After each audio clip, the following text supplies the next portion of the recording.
Мен Амангелді жалпы білім беретін мектеп коммуналдық мемлекеттік мекемесінің 4-ші сынып оқушысы Ардақ Нұрали.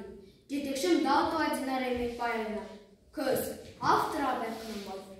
Сұр бұлт түсті, суық қаптайды аспан.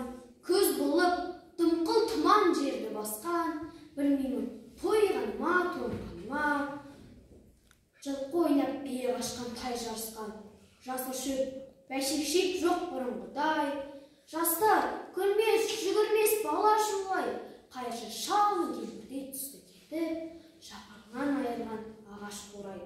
Біреу малма, сапсиды салпын ниын, салбыраңқы тартыпты жыртық киім. Енесіне ертіп шуба жібір, жас қатында жыртылған жамай дейін. Қасына қатарланып қайтса бермен, астында ақ шөмші жыр орбыр керуен. Қай ауылда көсінде жабырқаңқы, күлкі ойын көрінбейді серу-серуен.